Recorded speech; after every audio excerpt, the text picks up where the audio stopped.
create a new offence of stirring up hatred against protected characteristics including age, disability, religion, sexual orientation and gender identity. Police are joining with the FBI and US Secret Service in order to crack down on call centre scamming victims worldwide, as Interpol have issued a global alert on the threats. James Cleverly, the Home Secretary, has revealed the plans for the link-up due to concerns over the global spread of call centres using trafficked victims to send out millions of scam texts or make fraudulent calls. And now for African news. Egyptian hospitals have been given critical funds for aid to treat those that were injured from the Gaza Strip after Japan has signed an agreement with the World Health Organization. The funds of $8 million is to provide critical medical supplies. Egyptian Minister of International Cooperation Rania Al-Mashad has commended the actions of the Japanese government. And that's the latest from Jambo Newsroom. I'm Andrew Bainey. Established in 2006 as one of Glasgow's original mobile massage therapists, we deliver high-quality treatments with the ambition to forge permanent relations with clientele. We specialise in on-site massage, a type of treatment that has been specifically designed to complement the convenience and availability of massage at work. It is performed with the use of a specialist mobile chair, without the use of oils or the need to remove clothing. At Massage & Glow, we believe that massage should be a part of your everyday lifestyle. Regular massage not only relieves stress and tension, but also stimulates blood circulation, can help with pain management, and promotes good mental health. A must for your busy schedule. Various holistic therapies available. Contact us now on 07530 905 152 for your mobile massage therapist. On your mobile phone and on all social media platforms. Jambo Radio. You are listening to Jambo Radio Scotland, online and on your smart speakers. You can download the Jambo Radio app on Google Play and App Store. Now, it's time for your weekly sports show, The Sports Engine. Hello, sportsmen. My name is Ladi. Welcome to another edition of Sports Engine, coming to you from the beautiful city of Glasgow on a platform of Jambo Radio. We got so much lined up for today. When you talk about the world of sports, don't forget the African Games is still very much alive in the beautiful city of Accra, Ghana, and we have the Egyptians, sitting atop the medals table, and Nigeria, the Nigerian team also coming up real strong. And apart from the African Games, we will still talk about table tennis. We have Adonal Lukman, still unsung and still ranked the number one table tennis player in Africa, despite losing the African Games title to Omar Assas a couple of weeks ago. And CAF Club Championship. A lot of tantalizing fixtures have been thrown up, at the draws that was done yesterday in the city of Cairo. And don't forget the CAF Champions League. We saw yesterday Barcelona securing their last 8 tickets after 4 years, and Arsenal, back after 14 years. It's been a very long time for the Gunners to be at this stage of CAF Champions League. But now here we have the Gunners. They played fantastic brand of football yesterday, although Porto didn't really make it easy for them. This and many more after I introduce my analyst on the show today, Wole, Dr. Wole Okpatola. How are you doing, my brother? How are you, brother? I hope you can hear me. Well, I don't know. I'm not picking up anything from Wole's side. Yes. I don't know if the producer has something to do concerning that. Baron, I'm not picking anything up from Wole's side. I'm not getting any response from Wole right now. Okay, it looks like we have some bit of technical issues here. Okay, let me move on then, since I can't hear Wole, and I think Wole can hear me. Probably the producer will have to. Yes, I can hear you very well. Magic there to make me be able to hear Wole.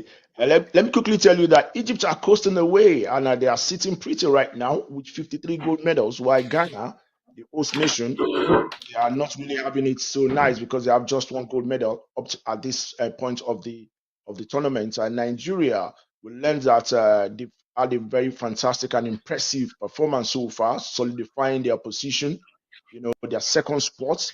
Right now, they're widening the gap between Team and there's gap, so much gap now, but not too much gap because we're talking about 22 gold medals to 18 gold medals for Algeria and South Africa. And Nigeria 22 gold medals. Egypt is not unexpected. Everybody knew that the Egyptians, they've always been perennial champions when it comes to the African games, and I'm not surprised they've done their magic again because I think what really works for the Egyptians is their prowess in the pool. And apart from the pool, the gymnastics, they will also, hold their own there against teams from South Africa and probably the rest of Africa because they've always been dominant when it comes to sports like pool sports. They've always been dominant, and I'm not really surprised. But let's hope before the end of the games, we'll see something spectacular coming from the other contestants at this. And we learned that Nigerian weightlifters have been powerhouses at the games. Joe Eze did very well. She got 6 gold medals. Talking about 64 kg, 71 kg, and for me, that is amazing. When you can dominate in the snatch and the clean and jerk at the same time, it shows that you got real dominance. And let's talk about apart from Joe Eze, Ruth Ayodele also had a fantastic performance as well. Wole, can you hear me now? Yes, I can hear you. I can hear you real good. I don't know why you are not hearing me. I can hear you now, Wole. Okay, that's good. That's good. That's good. Oh, I'm that's talking good. about the performance of the Egyptians thus far at these African games. It's not unexpected. They've always been dominant when it comes to African games. Yes. I think apart from when Nigeria hosted in 2003, I think it has always been going the way of the Egyptians. They are a very powerful team. When you talk about the All African Games, it shows that they are an all-round nation. They don't just rely on one sport. They don't really have much weakness or weaknesses. I think they are stronger in every area. They are strongest compared to other African countries. So it's not surprising at all, that the Egyptians are where they are now. Now, one thing I noticed about club side in Egypt is that majority of the club side in Egypt are actually sports club, not football club. Yes. So when you are a sports club, you are expected to have athletes in all sports: volleyball, handball, basketball, beach volleyball, athletics, everything. And it's like that with teams like Ladi. Correct. You see, a team like Shooting Stars Football Club, they are known as Shooting Stars Sports Club. They are supposed to be a sports club that is having maybe a basketball team, volleyball team, and all. But you can see that it is just a football club based in the city of Ibadan. Every other aspect died a natural death. In Nigeria, everybody now wants to be into football or be a footballer. So it's difficult for other sports. Everybody wants to go to where the money is. I was reading something just now that the money C. Ronaldo earns, just to type a line on Instagram, is far bigger than all the money that the top 6 athletes will get when they go so far, in the World Athletics Championship. So you can imagine that itself, can make people don't want to go into other sports aside from football, and that's why we are where we are now. Yeah, but we know there's some other athletes who are motivated to, probably make a name for themselves in other sports. When you talk about sports like tennis, like Formula One, like golf, we know there are still some other unique, iconic, athletes like that would rather do all those kind of sports than going to football, because some people feel football is physical, too physical for their liking. The same thing with boxing. I'm sure you agree with me on that. Some athletes will not really want to delve into a sport like boxing, despite the fact that you can make a cool $20 million, dollars like N'Golo Kante did against Anthony Joshua. some couple of days ago. We saw that. Now, Wole, let's quickly talk about that fight. Now, beating N'Golo Kante after 2 rounds in Saudi Arabia, does that mean Anthony Joshua is truly back?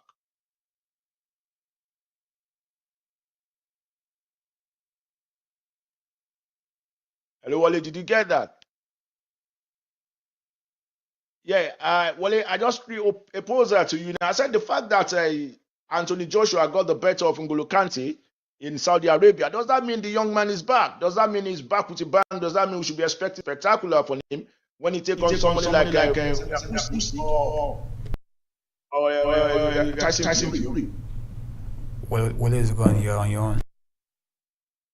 Well, Lance, Wole is still missing in action right now. Okay, let's move on now quickly and tell you that Nigeria's dominance at the games is not just limited to to weightlifting alone, because they actually got a bronze medal in men's freestyle. That's in the swimming event. That's unprecedented, because I can't remember the last time Nigeria won a medal at the in the swimming event at the African Games, probably at the 2013 Games that was hosted by Nigeria. Was it 2013 or 2003? So I can't really remember the last time Nigeria got a medal in the pool. That has always been linked for countries like South Africa and Egypt.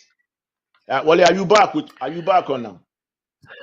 Yes, and that is very disheartening, very, very disheartening. That despite the fact that Nigeria is a coastal country, with a lot of riverine villages, societies, and towns, we are not really, making use of the God-given natural talent.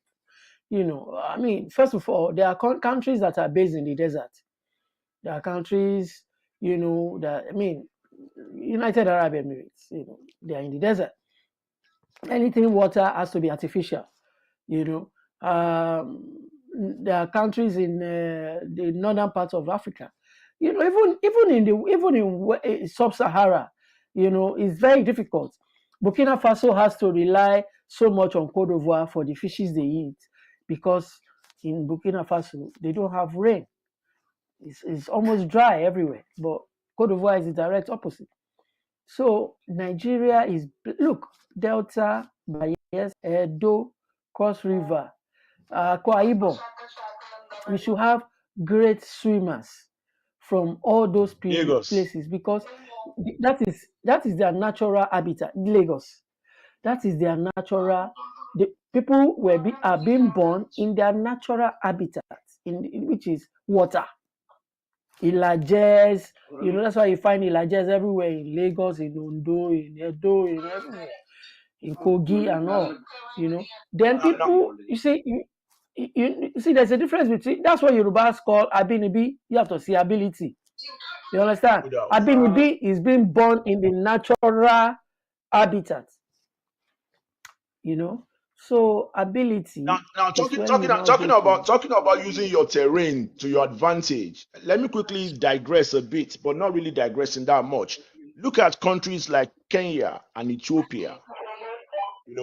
That terrain they have out there in Addis Ababa and out there in Nairobi has really aided their athletes to become world-renowned, long distance runners. And up till this moment, they've locked it down. There's no country that can stand up against Ethiopia and Kenya when it comes to long distance. Correct. So, you understand what I'm trying to say? They've actually locked that down. They've locked that down. I don't see anybody standing up to them. I don't really see anybody standing up to them. Correct. Because they use their terrain, that harsh terrain where your throat will go dry in a couple of minutes. That's where they train. It's that harsh. And when you can train under such harsh conditions, it's obvious that when you find yourself, in soft weather or probably Mediterranean weather or out there in Europe, you perform much better because you train in a very hard, harsh environment. Exactly. I agree with you. Exactly. So that's exactly what I'm saying. For example, when you go to countries with high altitude, then you are going to be in trouble. It's like taking a team from Nigeria to go and play in Ethiopia. They will battle high altitude weather problems and all.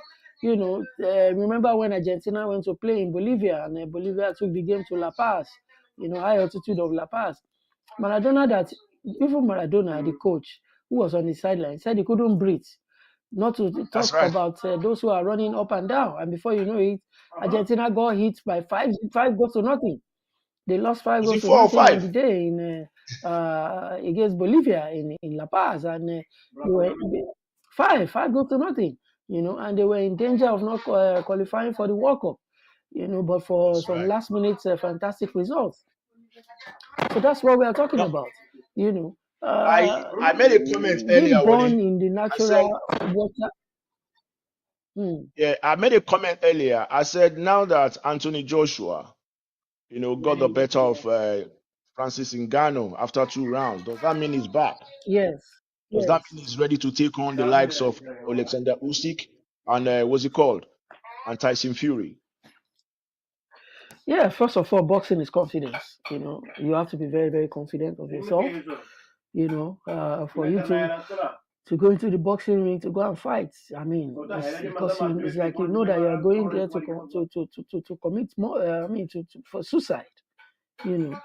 There's some boxing games that are known as a suicidal match. So first of all, you have to be big on confidence. So he has confidence is back. For our dear brother, AJ. And then I think he has determination. For in anything in life you are doing, you have to be very, very determined. He suffered a lot of criticisms, along the line. It was as if some people were waiting for him to lose the title before descending on him. So it was like for every time he won, it was their pain. So when he lost, it was time for them to inflict their pain on him, and they descended on him heavily. Criticisms here and there, he had to go under. So now I think he's back. So he has confidence and determination going for him. He's talented as well, because although talent is not enough, but when we must have talent, and then you must have every other quality that I've been mentioning. And then when you look at the opposition themselves, they also have issues. I mean, Deontay Wilder has got his own issues right now. Tyson Fury had his own issues with depression and all. Usyk is there. He's not really consistent, but he's powering on. So you want to look at the level of opposition right now, and then AJ himself will fancy his chances.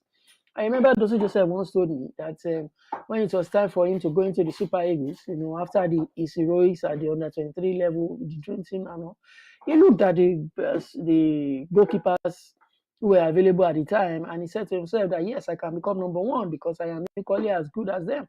He didn't believe that any one of them was better than him, because when you look at those around at the time, Ikesho Rumu, Abiodun Baruwa, Willie Okpara and co.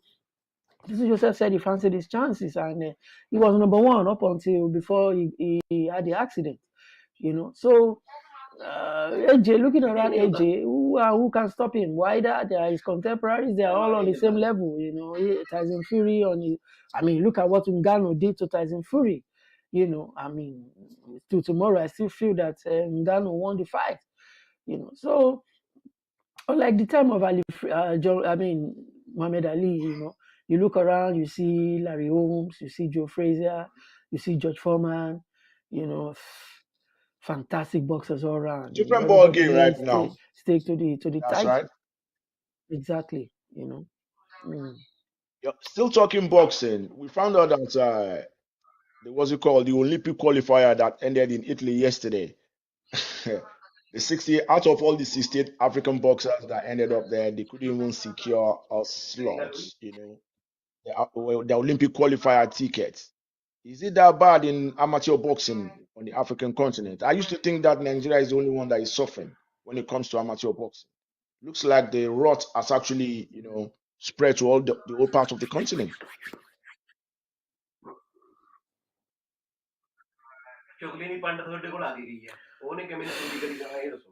Maybe we need to improve ourselves likewise, because these days boxing is being scored now, no longer manually, but by a computerized based system.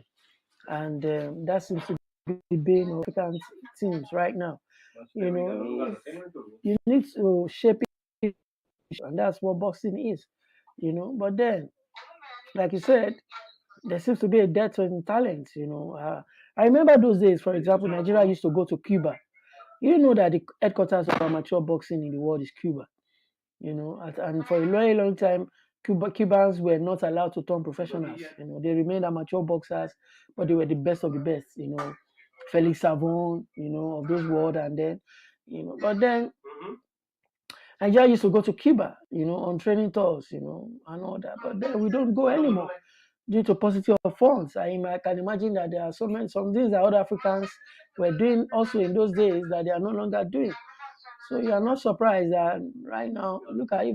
I mean, like you said, you are not surprised that When the national team, when the basketball team cannot even go to the African Championship, you're talking about the Nigerian team going for a training tour in Cuba. You should know that will not happen. They would rather put that money in their pocket than send those guys out there to go and get more experience. They would rather put the money in their pocket. They would rather share the money. We know them.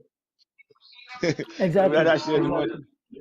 Because for me, if you look at boxing, we know that, like you rightly said, it's not about what manual scoring any longer. It's points. It's computerized. Now, the coaches, the boxers, do they have all those equipments to train with? Are they used to it? Do they know how the computer scores? Do they know they don't know where to punch for them to get the maximum points? Are you with me, Wole? Are the boxers aware of where to punch for them to get the maximum points? These are the things that they need to know. The coaches, are they aware of what to tell their boxers when they are going to the ring? There are so many, deficiency when you look at what an average African athlete is going through for them to be able to compete with the best in the world. You have to ask yourself, when last, did any of these countries send the boxing coaches on a coaching course? Because it's oftentimes input and output. You can't have good boxers if you don't have good coaches. If your coaches are still archaic or they are inexperienced, there's nothing the boxers can do. I mean, a carpenter is as good as his tools. So we need to. I mean,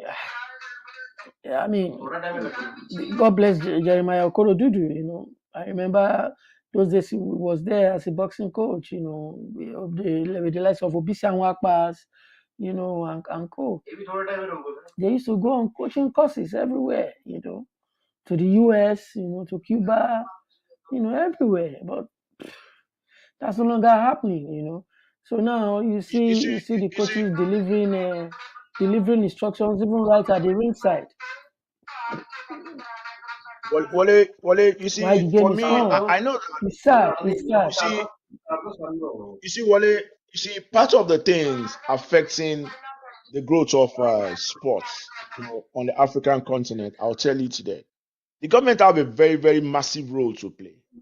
Take it or leave it. They have a huge role to play. They don't need to invest money. They just need to put the right, things in place. Give them an enabling environment for them to thrive. Now, I'm not asking the government to put in money. Government putting in money is not going to make it thrive. It's no more business. We need to make it commercial. And so when sports becomes commercial on the African continent, that is when we start to get the dividends of sports. And I think the local government, they have a huge role to play as well. Because look, all these ex-internationals in all sports who are loafing around, who are jobless, they can create employment opportunity for them.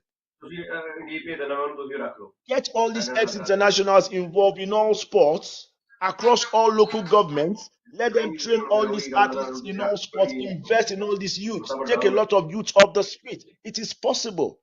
It is working in other countries. Why can't it work on the African continent? I believe it's workable. Now, when you involve all these ex-internationals, one, you've given them gainful employment. They can take care of themselves. They can plan for their lives. At the same time, you are developing the young ones coming up. But when you are not involving all these ex-internationals, a lot of them are just passing away and nobody is aware of what's happening to them. because they are not involved in the day-to-day activities of the young ones coming up. And nobody cares to know. But we do care to know, and we'll get there in little time. Let's move on to table tennis, Wole, where Aruna Quadri maintained his number one spot in the African continent. He's ranked 11th. He's ahead of Umar Asa, who's the current African Games champion. He's ranked 22 in the world. And it's not expected that Dina Mesherev is still number one table tennis player when you talk about the women, ranking. And Anna Goda, the 16-year-old who became the African champion at the African Games in Ghana. Nobody saw that coming.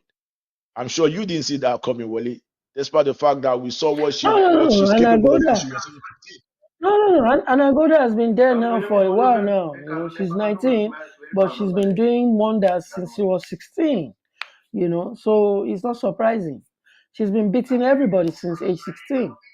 So we even expect her to get better and better and better. And like an athlete like Funke Oshonake, we expect her to be blessed with the spirit of longevity. So we expect her to be Queen of Africa for a very, very, very long time to come. It's not surprising that she won the All African Games. She's been number one in Africa now for 3 years running. So it's just a matter of time before she becomes number. But because Dina is still number one ranked table tennis player in Africa. Yes. No, I'm talking about the fact so much points. Yes, I'm talking about the fact that she's number one in the sense that she's been winning everything. She's been winning everything. The ranking notwithstanding. I mean, our own Aruna Kadri is number one in Africa right now, ranked to number 11, but he couldn't deliver the gold. He lost to someone who is ranked number 22 in the world. But when you say you are number one, number one is that person who's been winning everything. And Goldie has been winning everything, honestly, everything. She's beating everybody. You can imagine the number of times she's beating Dina Mesherev. The last table tennis championship in Nigeria, it was the same thing.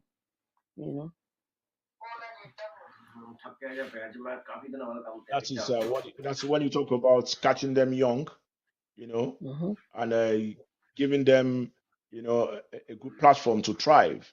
We have so many talented table tennis players in Nigeria. So many. Just a matter of identify them, put them in the right, give them right conditions to thrive, take away their worries, take away problems surrounding kids, provision of kids, take away problems concerning, food, take away problems concerning transportation, put them in a position where they can just concentrate on the game and give them 5 years and see if your investment will not yield. You see, I don't know. It's not rocket science. It is not rocket science because it's achievable. We've seen the Jamaicans do it. Look at what is happening in Jamaica when you look at their school sports program and the impact is having on the fact that they are turning out, world champions year in, year out. It has to do with their school sports program. I was part of that, that conference in Asaba some years ago. It should be like 10 years ago or 15 years ago.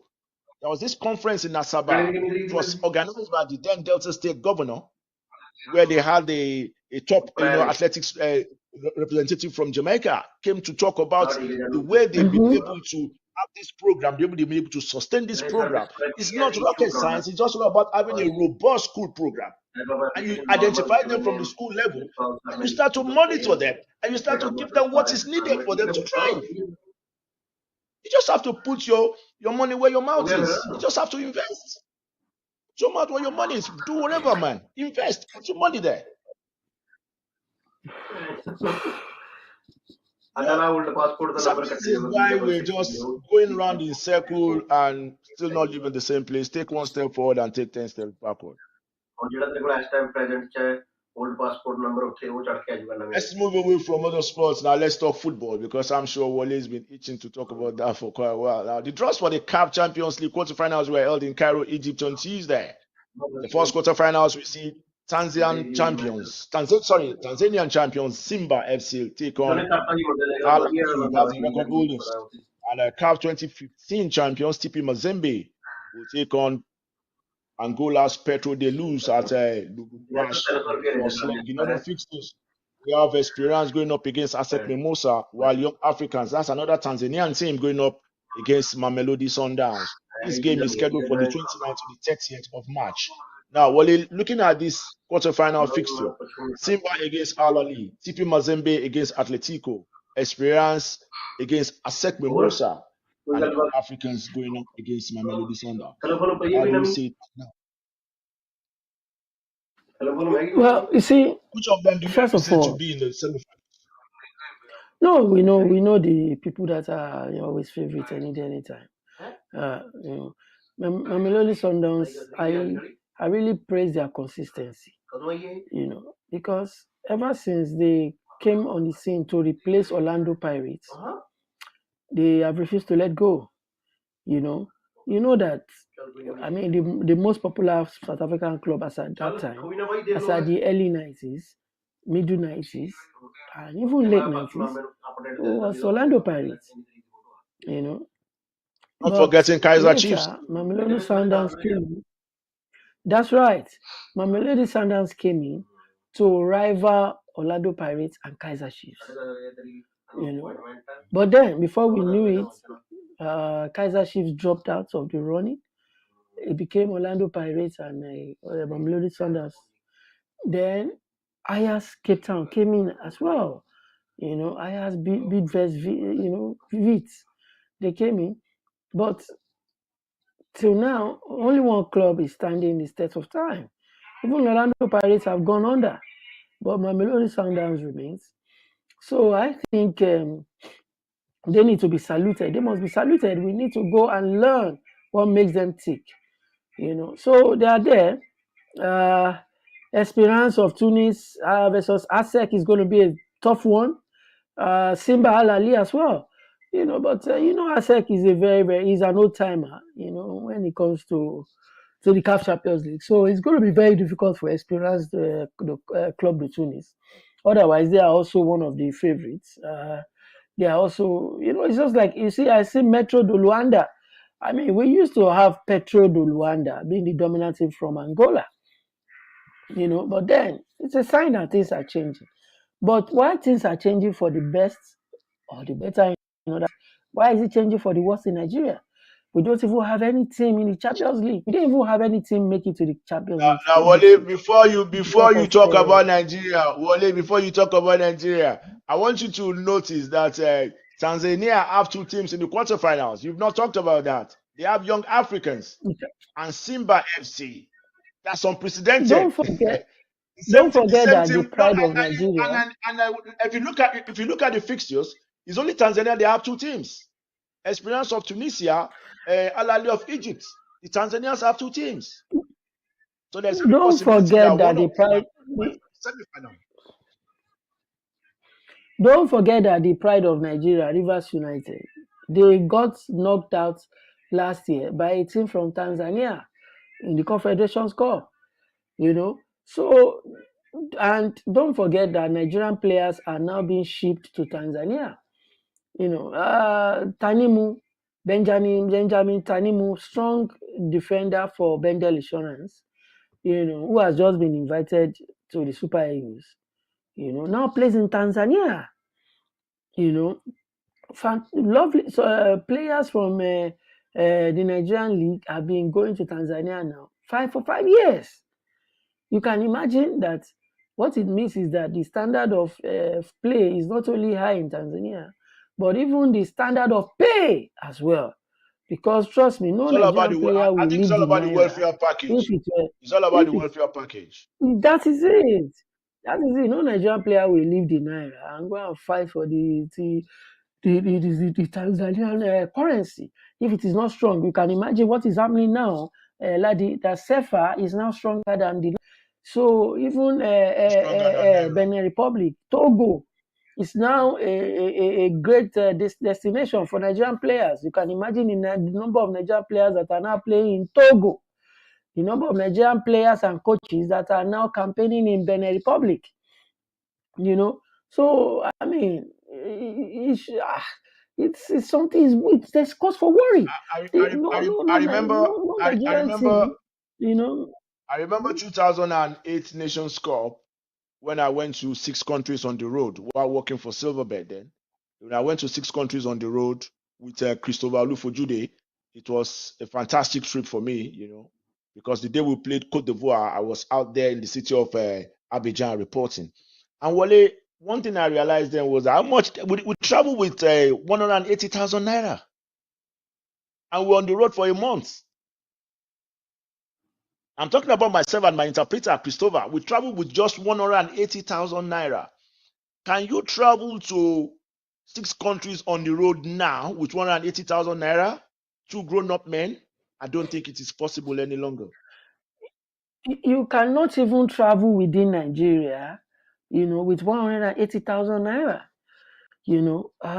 For example, airfare is now 300,000, 400,000 in Nigeria. A return ticket, just local. Not I'm not even talking about you now traveling regional. So it's a shame. What is happening. That's why, and when your best of the best talents keep leaving the local league, what is left cannot take you anywhere. That's why you see that our teams get knocked out before before the knockout, the group stage, before the group stages of these competitions.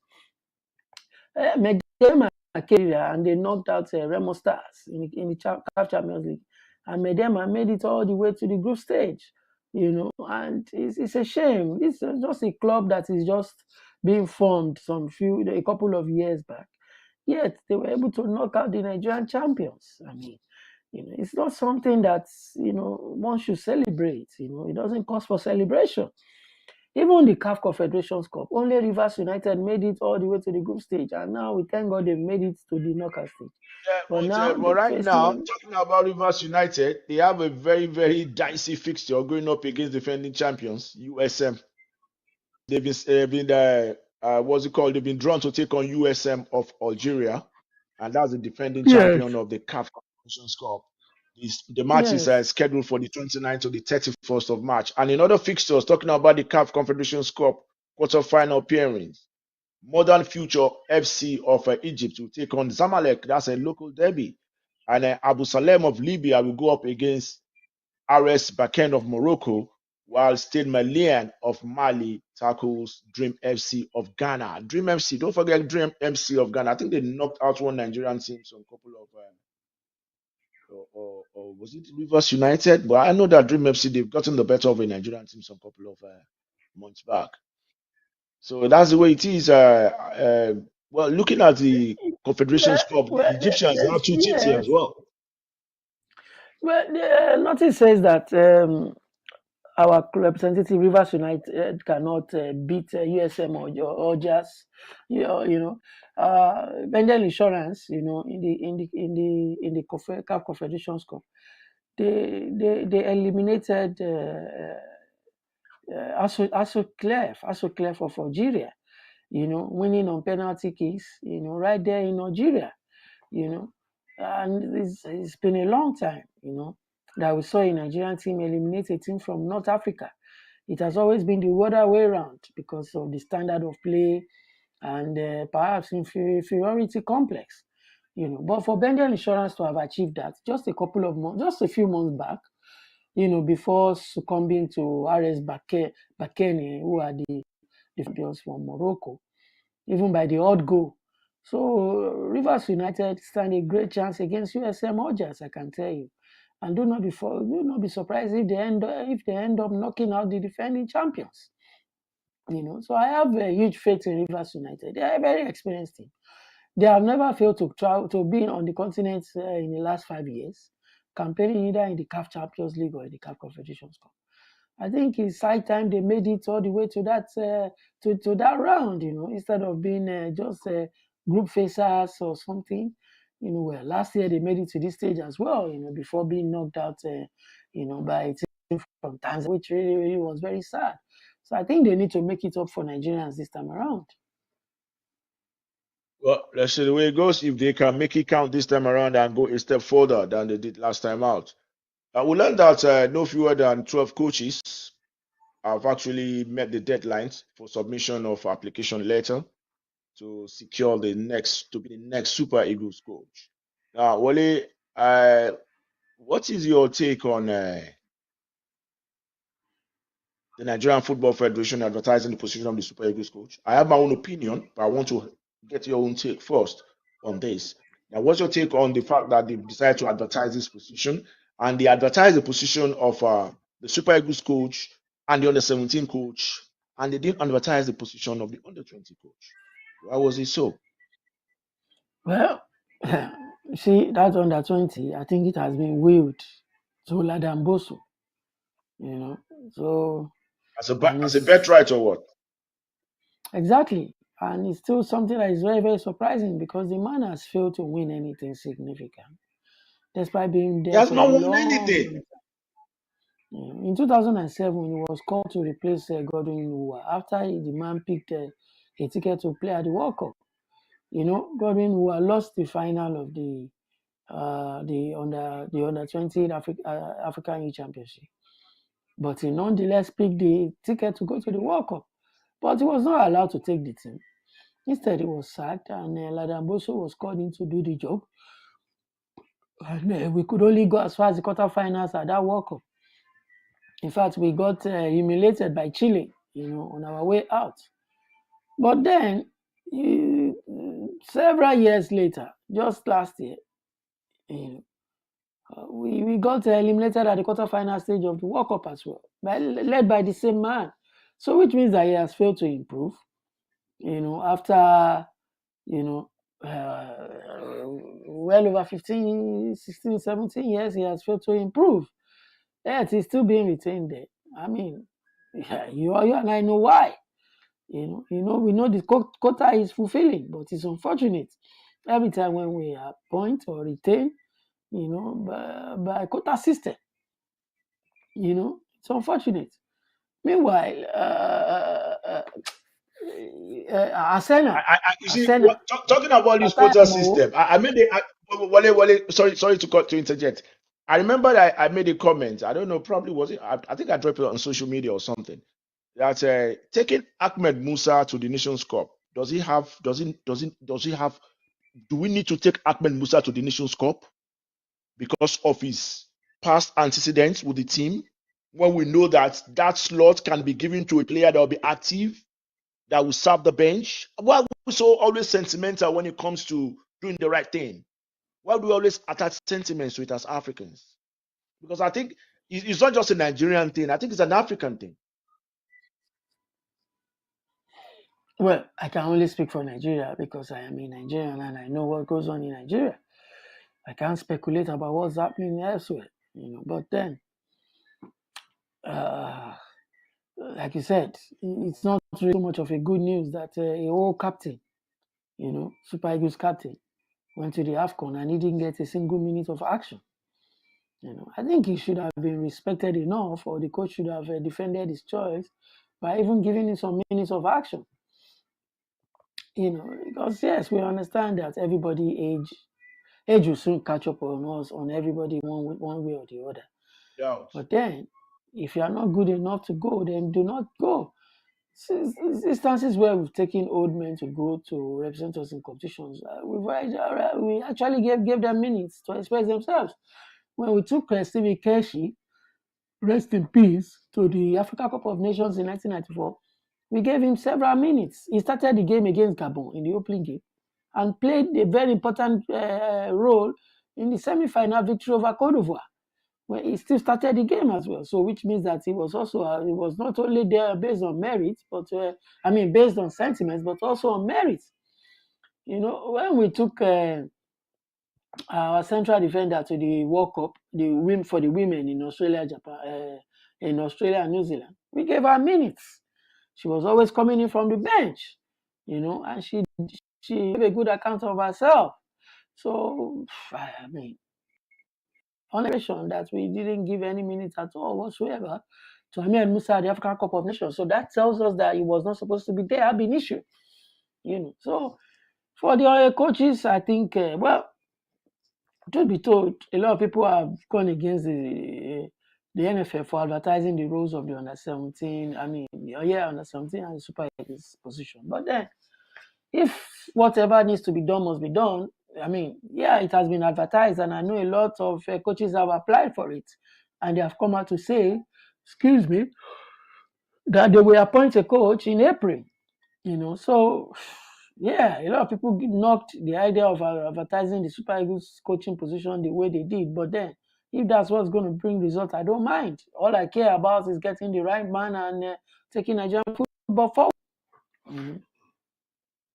Yeah, talking about getting the right man, some of the coaches that have applied for this position include Sylvanus Okpala. Don't forget a former Green Eagles player and a former what's it called assistant coach to Stephen Keshi back in the day. Samson Siasia, Mm-hmm. who learned that his fever ban will soon be lifted. We have Sunday Olise, and we have Finidi George, the current coach of Eyimba, and Emmanuel Amunike, the former coach of the Tafia Stars of Tanzania. And we also have one unknown entity here, Antonio Conceição, the former coach of Cameroon, and Undubisi Egbo. For some Nigerians who are familiar with that name, used to play for Julius Berger back in the day. He was part of the Super Eagles at one time. Fantastic goalkeeper. Undubisi Egbo, who is also the first Nigerian coach to win an European title with an Albanian team in the 2019-2020 season. These are some of the names listed, that are vying for this position right now. Out of all these names on the list, Wole, who do you think should get the job? Well, whoever should get the job should not be based on sentiments or any ethnic background or anything. They should evaluate their coaching qualifications.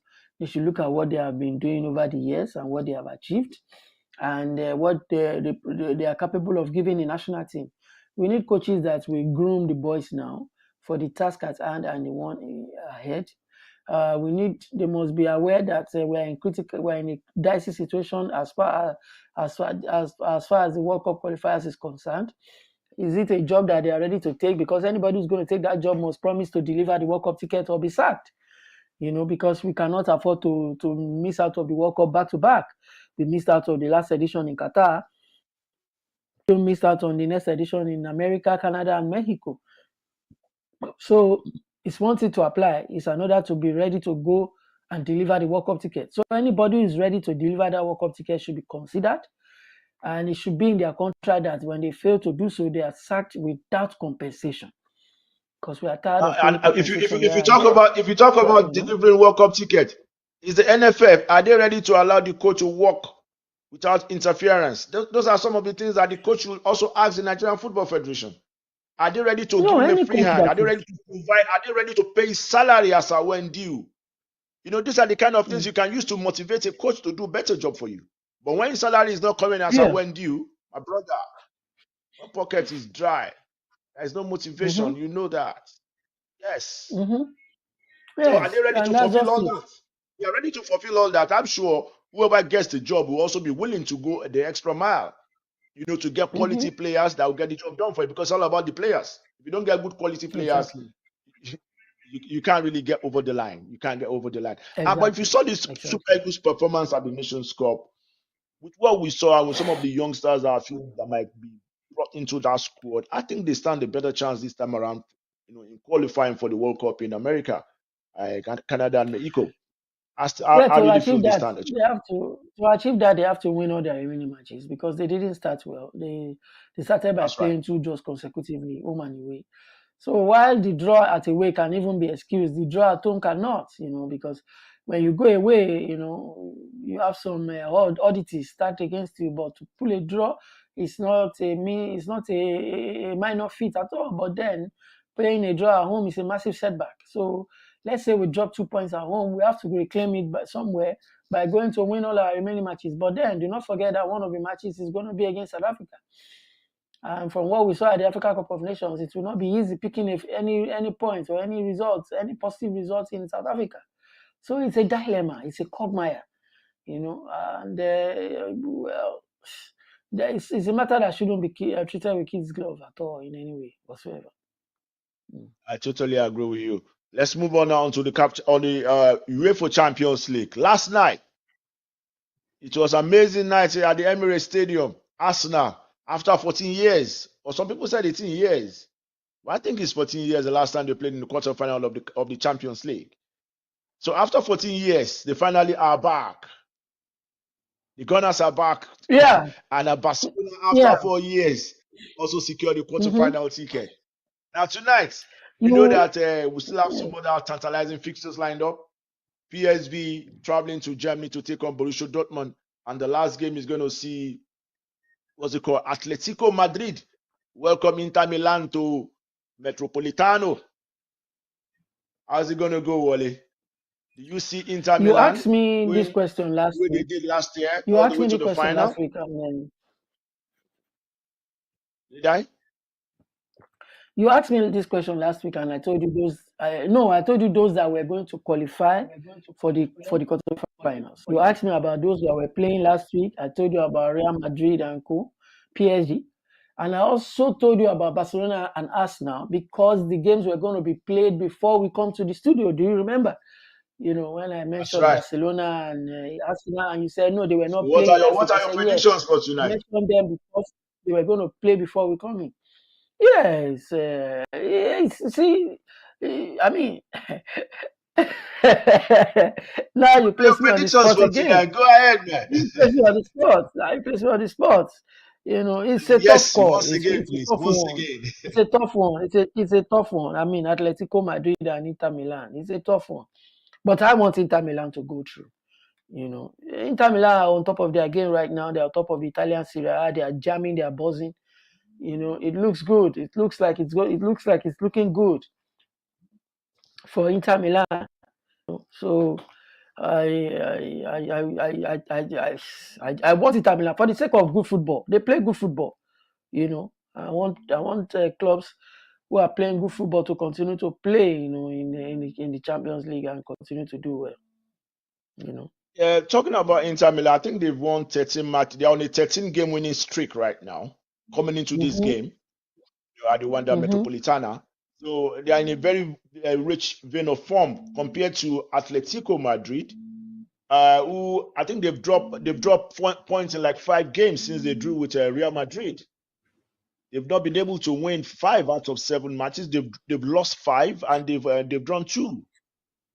That's not nice when you look at the fact that they are also struggling now to ensure their qualification for next season Champions League because Athletic Bilbao is really breathing down their neck. Now let's quickly go back to yesterday's game, Wole. We saw a different Barcelona yesterday. What was it you think that Xavi changed in that makeup of that Barca squad yesterday? Because we saw a Barca with so much intensity, we saw a Barca team with so much pace, so much venom going forward. And this is something that we've not seen for a while now, probably in most of the matches we played in La Liga this season. Well, it looks like Wole's Yon. He's back. okay. Yes. So Wole, I said we saw Barcelona yesterday. So much intensity from that squad we saw yesterday, and we saw a youngster, 16-year-old youngster, playing centre back for Barcelona yesterday, and another youngster open scoring. But for me, the amazing thing for me was the intensity in that game yesterday, and the way they were able to, get the second goal on the counter. That's something that's been missing from the Barca team this season. Well, but you also have to look at the fact that Napoli themselves have not been great this season. Their performances have not been encouraging, and results is nothing to write home about. So while we heap all the praises on Barcelona, perhaps the level of opposition was not up to scratch. But we cannot take anything away from them. Barcelona are back, just like Arsenal. They were very determined to go to make it. I mean, after a 4-year absence, and after a 14-year absence as well for Arsenal. Although Porto made it very, very difficult for them, and I have to give credit to Porto. Fantastic defense. I can't believe that a 41-year-old man is still the one marshalling that defense and going strong. Porto gave everything yesterday, and they were just 1 or 2 penalty kicks away from making it to the quarterfinals. But I think Arsenal deserve to be there. Congratulations to Arsenal. Congratulations to Barcelona. For many years, a lot of people saw Arsenal as the poor man's Barcelona. Both of them are now in the quarterfinals. Do not be surprised when they get paired to play each other, and then just one winner has to go all the way to the semifinals. But looking at the lineup, PSG, Real Madrid, Bayern Munich, Barcelona, Arsenal, and the likes, I think we are in for a great quarterfinal period. In for a great quarterfinal, most definitely. And tonight, PSV will go up against Borussia Dortmund and Atletico against Inter Milan. That is how far we are able to go today, Wole. It's been nice having you on the show. Sport Engine coming to you on the platform of Jambo. Thank you very much for having me. And any day, anytime. I love to be here. Looking forward to having another fantastic conversation with you come next week, Wednesday. And that's how far we can go today, sports people. We will be back again next week, Wednesday, with another exciting edition of Sports Engine on the platform of Jambo Radio. See you next week. Bye for now.